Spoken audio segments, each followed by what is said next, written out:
Welcome. Hey, everybody. Thanks for joining us tonight. Beautiful day here in Western Washington.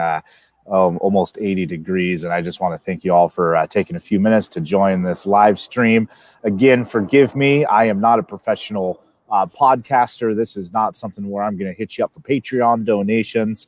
But I think we can have some great, incredible conversations about healthcare and insurance reform. And I just want to be able to dive into some of these topics using some live stream formatting while we were kind of locked down and not able to reach people. You know, one of my favorite parts about my campaign here for state insurance commissioner is getting out and actually shaking hands and meeting people and sharing and exchanging ideas on how we can make things better and how we can help, Washingtonians, how we can help Americans, how we can help this entire world, live a more free and prosperous world. And I appreciate you joining us tonight. As you know, we've been diving in real specific on things like healthcare and insurance reform with some doctors, some pharmacists, and also some libertarian candidates for office. Tonight, I'm pleased to have Jedidiah joining us. He's running for the Libertarian nomination for president. And thank you very much for joining us tonight. Thank you so much, Anthony. It's a pleasure to be here. And I love that we're talking about healthcare insurance reform because it is one of my main topics. It's been a passion on my heart for 20 years. Wow. Yeah, you seem pretty excited about it. Why don't you tell us a little bit about yourself real quick? First off, where are you from and why are you so passionate about healthcare reform? Well, I'm from here in Northeast Ohio, grew up in a little area called Guilford Lake, literally middle of nowhere. Was raised both, with the European and the Native American cultures. My dad's Native, so I got to see a lot of the herbology and the old styles of healing remedies that could fix pretty much anything. It's with the exception of being shot by a gun or something like that, it's actually more effective than most of the modern medicine. Went to massage school from 2001 to 2003. Then I moved to Colorado, studied with osteopaths, chiropractors, acupuncturists. And if you look, most of that wall back there is different medical texts from acupuncture, Chinese medicine, Ayurvedic medicine. Wow, so you really like getting into the nitty gritty health aspect and that type of thing. That's excellent because we were Serene. Oh my goodness, I'm spacing on her last name. Gal I spoke to just recently. She was kind of focused on the same thing as well. As if we want healthcare and health insurance to be affordable, we need to be healthier, right? Like we can talk policy all day long, but we have to address the body and the health behind it all, most importantly. Absolutely. And that's where government regulation and things are being a hindrance. And they've allowed patents on life for the GMOs with Monsanto, which is just ridiculous. Allowing, and the government's job is supposed to be to take care of the things you and I can't defend against ourselves. There's supposed to be that stopgap between you and the corrupt corporations. And if you look at the Monsanto and the Roundup, it's poisoned the food and the water supply across this entire country. Not to mention putting kill genes in soy, corn, and wheat that make it not reproduce on its own. So you have potential for more food shortages. And we're starting to see, things like that, thanks to COVID, to get people scared and maybe get them to take action. But also they modified the plants with bacteria to release toxins that will get insects to, their stomachs to blow up from the inside out, which is why so many people have gastrointestinal issues nowadays, as well as the great increase in allergies. Like we could eliminate half of our Medicare budget within the next 3 to 4 years if we just stop putting chemicals in our food. You had me at eliminate budget.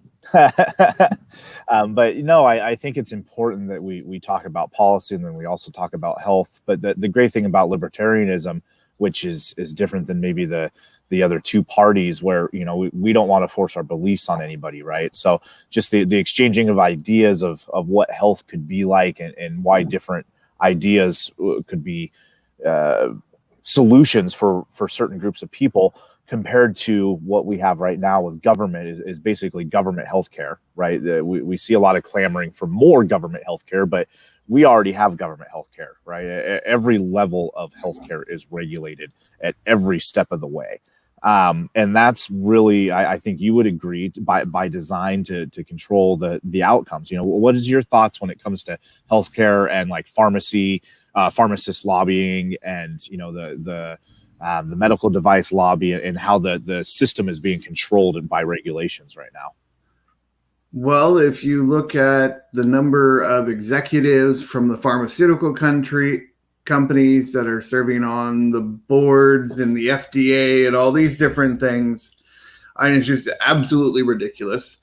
Most of the medications do more harm than good. There's been enough studies. Okay, let's look at anxiety, bipolar, depression, all these.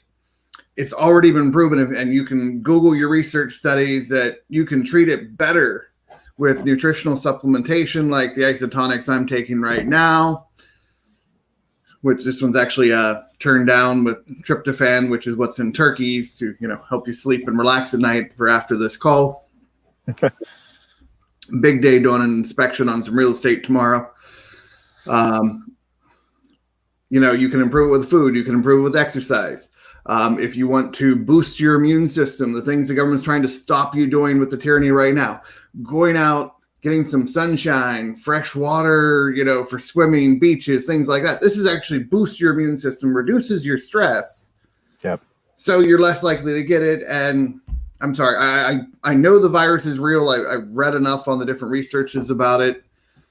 And with my background in so many different areas of medicine, and as well as chemistry and a little bit of biology, just looking at it, you can tell it's a man-made virus. They got the contagious part right, as they've done the gain of functions going back to Fauci and Bill Gates.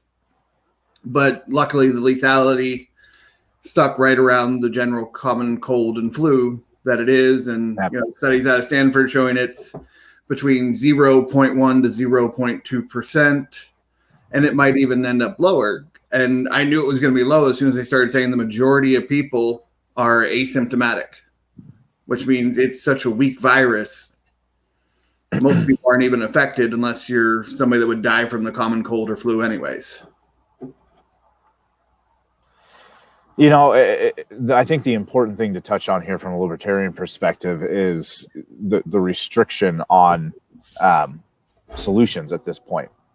Mm-hmm. Right.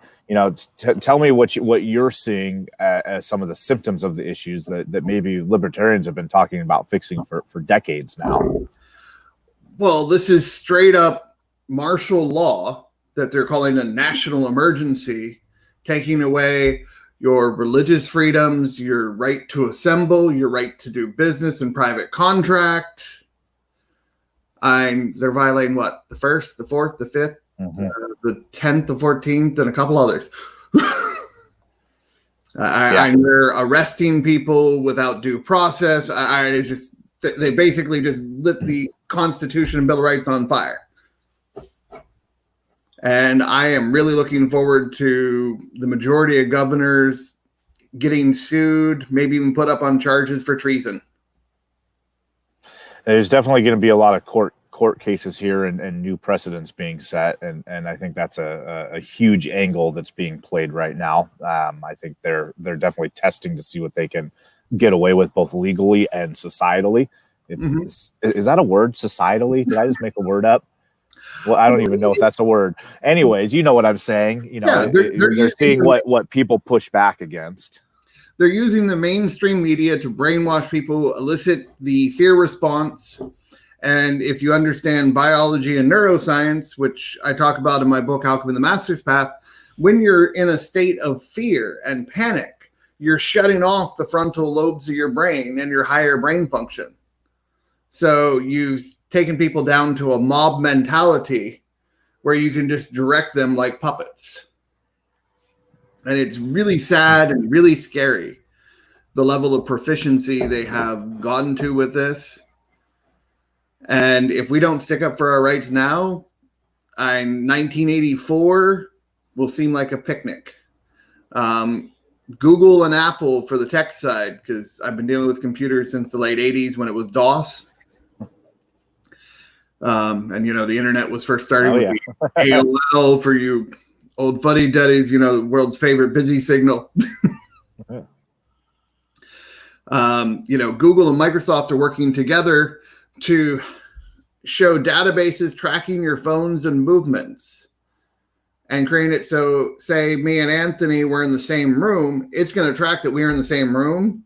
And then as we go walk about our day, it's going to see everybody we interacted with to do a map and web out where the viruses go. And I understand their logic for it, but from a surveillance invasion of privacy, it's scary. We've had a concerted effort from YouTube and Facebook both to silence any dissent. And both Facebook and YouTube are publicly traded companies. They are public utilities and need to be treated as such, where they must enforce the First Amendment. And these are not private mom and pop companies. These are giant public companies that have monopolies. Interesting. Yeah, I think they're definitely, the censorship is real, and the way that they're approaching things, and then the way that they can hide things in legal print that the average consumer would never be able to comprehend or understand. And then at a point in time when everybody's essentially hooked to the drug that is cell phones, right? Mm-hmm. And how do you withdraw the entire country? I would, we might have some differing opinions on things like, public utilities in that respect, but at the very least, I would like to expect, not expect, that's not the right word to use. We as libertarians definitely need to help show people why, and in time, the corporations, right, and the CEOs of these corporations, why individual privacy and liberty is paramount over security. Mm-hmm. As well as the freedom of speech, and that is paramount. This is like you being up on the steps on City Hall, and like you're saying something the government doesn't want you to say in a protest, and they just haul you off and make you disappear like you were never born. They deplatform you, things like that. And people think it's a private company, they can do what they want. It's like, no. There isn't big alternatives where you can do this. They don't have competition. If you're wanting to go watch videos and channels, you're going to YouTube. If you're looking at social media, the top two are Facebook and Instagram that are both owned by Facebook.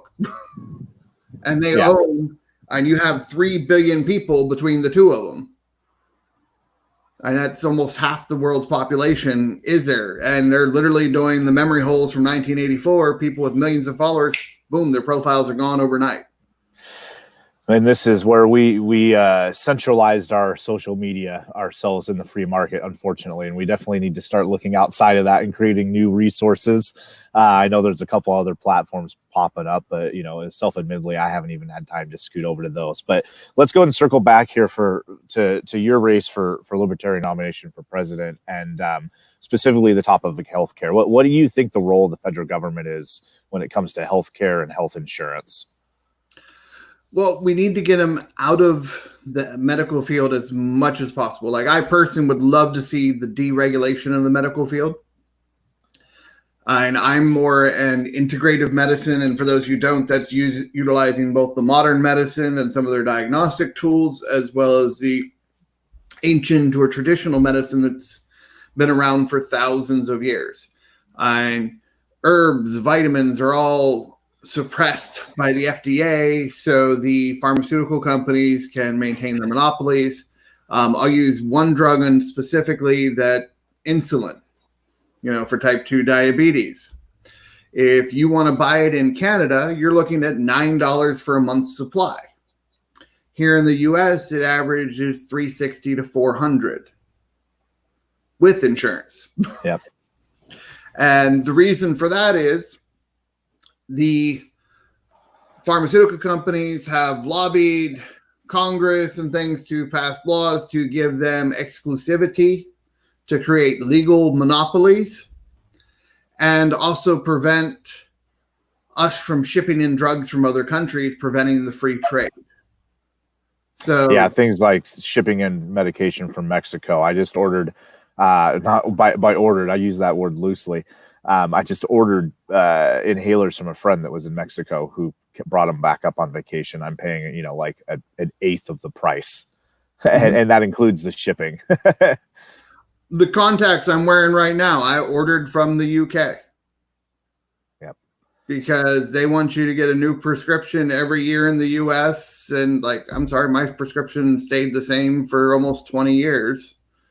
I'll check it every few years, but there's no point to go back for the eye exams and everything else over and over and over again. Yeah. Annually might be overkill, you're saying.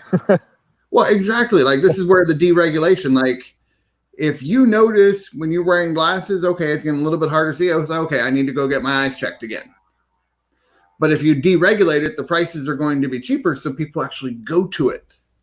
Yep. Well, and at the very least, even if it is deregulated, something that I think the people often fear, like, well, government's here to protect us, right? Without these prescription laws, right? Who would keep us safe?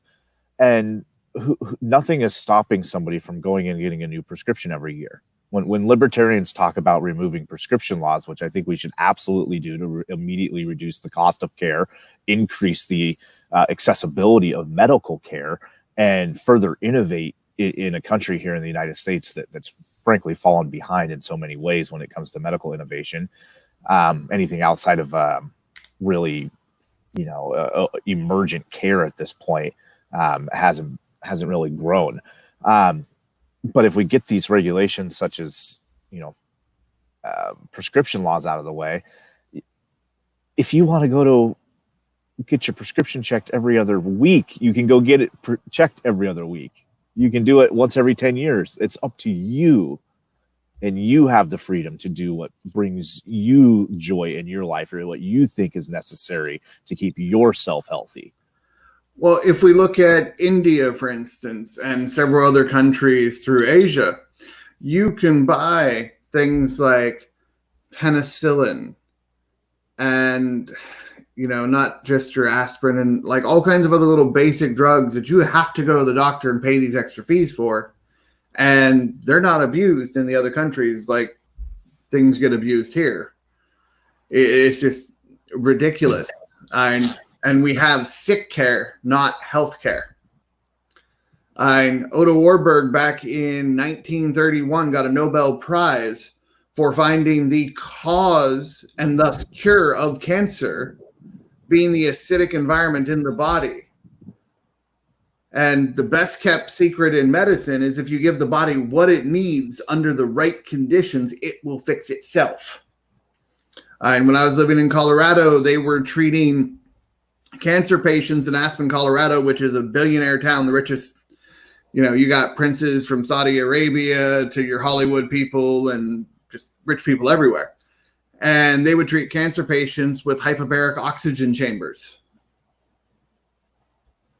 and had an amazing success rate at it just from that alone. The amount of technology that's being suppressed. And that goes back to what we were mentioning on the insurance. And the insurance, if it's going to cover healthcare, it needs to cover whatever people's doctors recommend, whether that's massage, acupuncture, chiropractic, things like hyperbaric oxygen chambers. It's they need to open up the field and deregulate it completely. Yeah, there's a lot of lobbying that goes around that one set of lobbyists will help write policy regulation that other companies might want to do the exact opposite. And what that does is that removes choice from the market, and it also prevents innovative new policies from coming into the market. What are your thoughts on things like a la carte insurance or catastrophic insurance as a solution to some of the issues we're seeing? I love the catastrophic insurance, insurance that just covers you if you get a broken arm, get shot, get cancer, something like that. And that was, this has been several years ago, but back in 2003 when the HIPAA first started, that's 17 years ago now. And that was only $20 a month for that catastrophic insurance. And if you go back to when my dad was younger, and we go back to the 60s before all this regulation kicked into place, the average person could afford a doctor. The doctor would come to your house even half the time, and they weren't having to lock you down to a 2 to 3 minute appointment that's supposed to be a 15-minute appointment that they've quadrupled and to 10 booked. Yeah. And you can't get good health care when you're only seeing a doctor for an average of 3 to 4 minutes. And the unfortunate thing too we're seeing there is there's burnout in the medical fields as well. If you've been around it yourself, it sounds like, I'm sure you've seen it. I've got a lot of chiropractors and naturopaths and doctors and dentists that kind of follow this campaign of mine, and in a lot of ways they're burned out because they're the only way they can stay afloat is to churn and burn patients, and that's not why they went to medical school. And it's unfortunate because it's stealing their passion for healing people. Well, there's actually another option to that, and it's become very common in Colorado and starting to spread in California and out west, is the private practices that do not accept insurance. So they get to move and eliminate a lot of the regulations, a lot of the paperwork. They're doing private medical associations where, the patients are paying a monthly or yearly membership and then getting discounts for their services. So it gives the doctors a regular paycheck and they can give more individualized care. Yeah, the direct primary care is a wonderful resource. If you haven't heard of what Jedi is talking about, definitely Google direct primary care. You can send me a message. I'm happy to send you some resources. I'm sure Jedi would be as well. So check out his Facebook and website and stuff. I'm sure he's got some information for you there. But direct primary care is wonderful. It essentially works like a gym membership to your doctor, for lack of a better way to put it. And you don't walk away feeling like you got taken advantage of. You get the care you need. The doctors are happier. You're more in tune to what your treatment plans are because you have a better relationship with your healthcare provider. And instead, what we're seeing right now is rules that such as like certificate of need laws here in the United States that make it impossible to open new medical facilities, and laws that prevent doctors from other countries from coming into the United States and practicing medicine.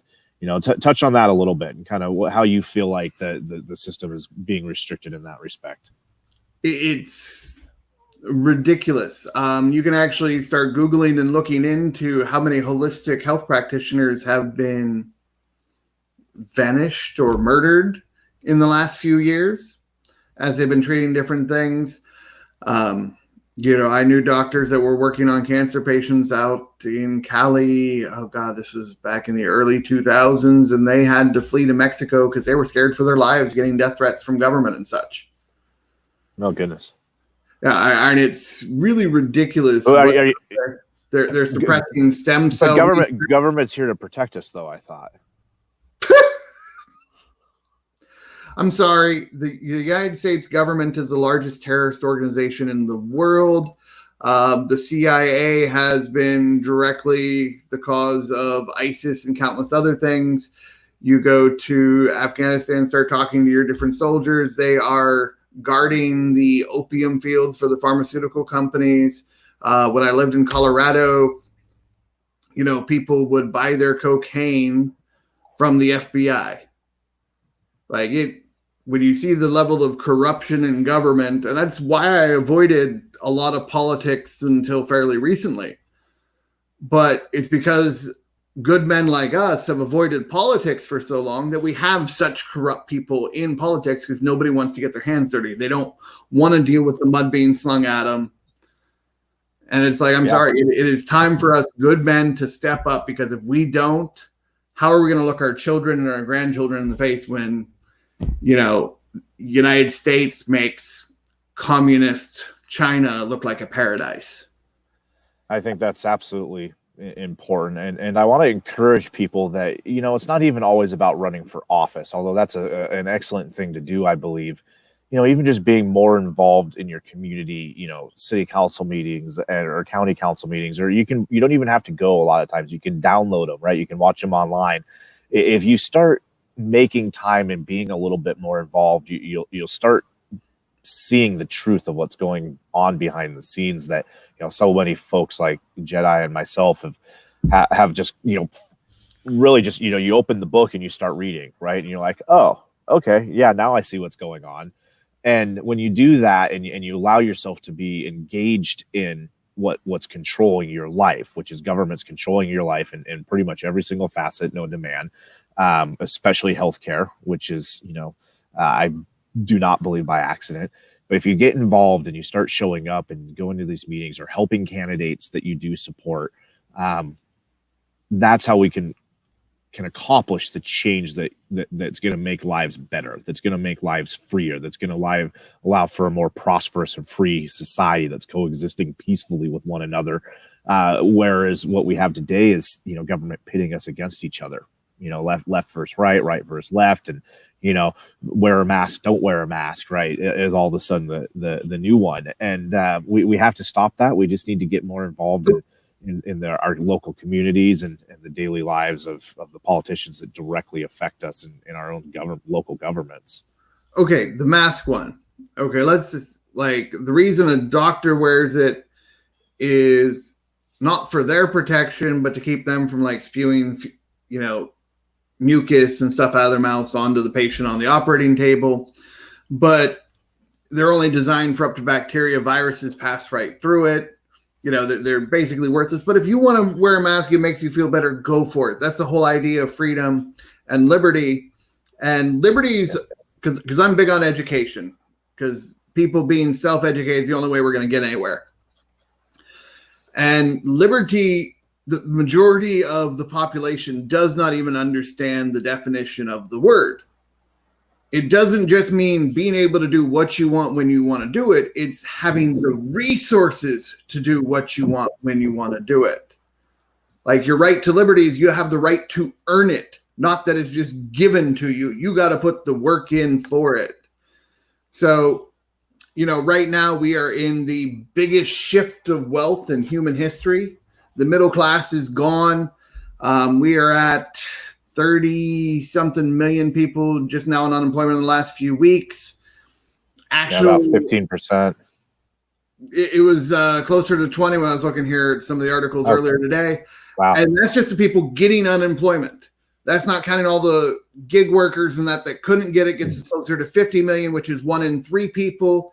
And we're looking at, if the country doesn't completely open up within the next few weeks, in the next few months, you're going to see half of the small businesses in this country close, which is another 15 to 20 million businesses going under, which means these jobs are not coming back. So we've got to move beyond the industrial age and move into the information age, like with stuff like what you and I are doing right now, to share value and build wealth. And that's one of my big things with the campaign. It's like, whether I win or I win, I'm looking to empower you and everyone else in this country to be more entrepreneurial, to be business minded and build it. Like, figure out how you can invest. Like, personally, I'm investing in real estate. I'm also investing with businesses, working with people. The isotonics is something I sell personally, the world's most advanced nutraceuticals. And the platform with that, they've actually created a voluntary partnership with all the big box stores from like Walmart, Target, Macy's, Kohl's. So they're directly competing with Amazon. And it's a sophisticated affiliate tracking system. So like the way the math works, if everybody was participating through this to track their shopping, we could eliminate poverty within a couple of months nationwide. Wow. Just by converting their spending into earning. I think the more self-reliant that we can become, the better. And the unfortunate thing right now is government has completely got that monkey on your back and pulling you down every time you try to get ahead. And I think that's one of the things that first turned me libertarian was, feeling like in my mid 20s, coming out of some of the stupid early 20s stuff, right, that everybody does, or most of us do. At least that's what I tell myself to sleep at night. when I feel like, okay, cool, I'm going to start making headway, I'm going to get my life back, the direction right. You get right to that point to where you're doing okay, and then something would happen. In a lot of ways, in many cases, for me, a government actually would effectively do something that would cost me money, or cost you a job, or cost me a job, or to change something in my life, right? That was frustrating, and that's what kind of first made me libertarian, was the idea that both other parties have been in control and have been doing that are both equally responsible for the world we live in, right? Because if you look back through the last 100 years, there's been a ton of Democrats and a ton of Republicans elected, right? And nobody is free of blame at this point, except for the Libertarian Party, right? So tell me, as we kind of wrap up here in a moment or two, why do you think the Libertarian Party ideas are the healthiest for this nation when it comes to healthcare and insurance reform? Well, the name of the game is freedom and liberty, the choice. Like being pigeonholed, this is the whole problem with the political system, and it goes right with medical. You have the choice between Dr. A and Dr. B, but what about C, D, E, F, G, H, I that you're not allowed to go see because your insurance doesn't cover it and you don't have the money to buy it? And what are all these options, and why are we not focused on healthcare and preventative medicine as opposed to sick care and treating it because your doctor's just a drug dealer? He's just doing it legally, so the government's taking their piece and they don't care, unlike the dealer on the corner. And it's a bit crude way to say that, but that's an analogy many of you can understand.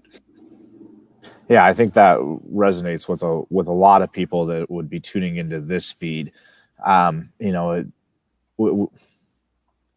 We're very reactive now, and we're seeing this with the COVID virus. We're not proactive, and I think one of the main things we have to do, and what mainstream politicians aren't doing right now, is admitting failure. Mm-hmm. And when you can admit failure, you can proactively solve those failures instead of reacting to the failures later on when it's too late, which is kind of the same thing we have going in healthcare right now. Is you don't go to the doctor until you're sick, right? And for nearly the most part, So, well, I appreciate that you want to get down to the root cause of some of this, right? And everybody's going to have different opinions on what that might look like, and that's why you and I are so passionate about liberty and just allowing flexibility and freedom of association and freedom of choice. Because what works for Jedi might not work for Anthony, and what works for Anthony and Jedi might not work for our grandmas or our kids, right? And to embrace the diversity that is America, that we should be all loving and passionately applauding, and we do in so many different ways and so many celebrations of life that we have around this country. But for some reason, when it comes to government and law and healthcare, it's one way or the highway.